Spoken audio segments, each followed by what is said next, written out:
Hi, my name's Amber Farmer. For this video, I'm doing my thematic unit number 3. It is based on birds, and the lesson plan I chose is my literacy lesson plan. It's intended for 4 to 5 year olds or preschool. And we're just going to learn about birds and what they might eat.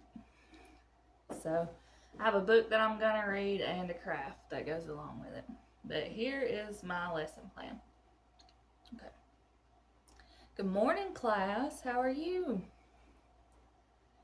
Can you tell me a thing or two that you know about birds? Like, what do they eat? Does anybody know what a bird eats? That's right, they eat worms. They do.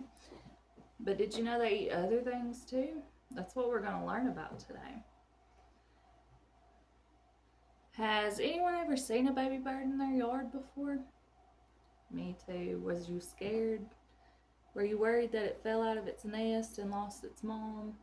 Yeah, I think that's what we all think of sometimes. But sometimes baby birds leave the nest on purpose. Did you know that? We have a book that's kind of about that I'm going to read. It's called Little Bird, Bittle Bird by David Kirk. Let's see. Little bird, bittle bird. Little bird, bittle bird, time for your snack, but mommy is busy and hasn't come back.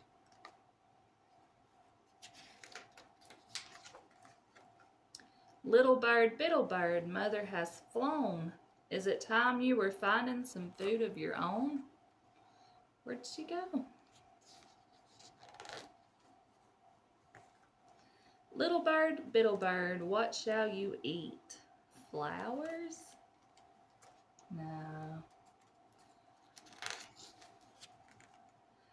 Something squishy and salty? Ew. I bet it's yummy to the bird though. Look, is that a slug? And a caterpillar? That's what baby birds eat. Or crunchy and sweet. Little cherries. Cherries are good. Yeah, I bet baby birds like cherries. Little bird, bittle bird, far from the nest. How can a small bird know what food tastes the best? Some more berries? What kind of berry is that? Looks like blueberry. Is a flower a good meal? No. Don't gobble up tidbits you find in the street. Ew. Now gum and hard candy. That's not good for birds. Try not to peck things that are too tough to chew. A nail? Ow. And never choose meals that are bigger than you. Scary.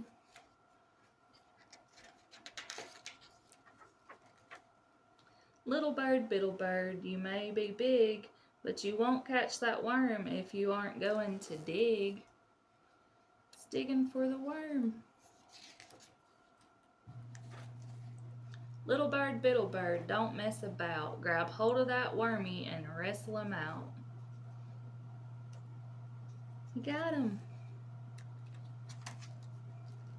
Little bird, bittle bird, full as can be, your proud mommy swoops to your side from her tree.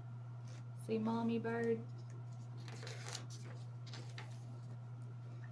Then all through the garden her voice can be heard, singing praise for her dear little bittle bird.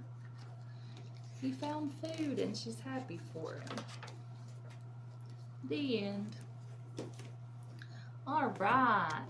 So what's some things that little bird ate? We've seen a worm, we've seen slugs, we've seen berries and cherries. So today we're going to make a nest for our little bird. See our little bird? We're gonna make a home for them and then feed them. I have berries here, so that's what I'm going to feed my bird. I'm going to take some straw and glue, just do a circle.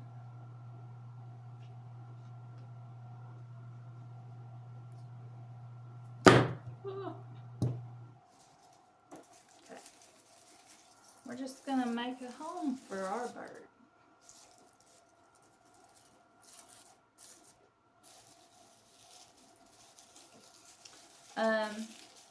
I was gonna get fake worms and bugs, but I couldn't find any, so I just got the fake berries.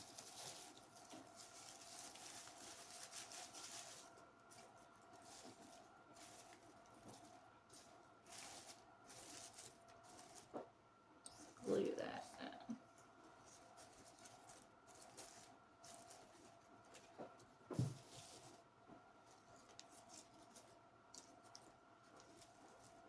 I think this would be a good craft because it's kind of sensory with the straw and then the feathers on the bird. They can feel it. So it would be a different kind of experience. I think they would enjoy. Alright. We'll glue our bird down.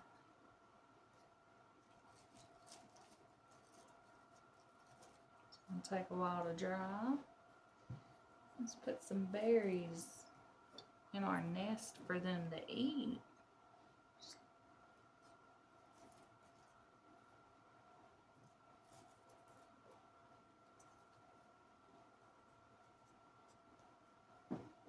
So this lesson plan was just to teach them a little about birds, since that's the unit. That's what the unit's about, is birds. And this lesson was about the food that they ate. I have another lesson that would describe how they build their nest and what materials they might use. So I thought this book was good for this lesson since it talks about what he's eating. But that is my thematic unit number 3 on literacy. And my bird fell over. Thank you.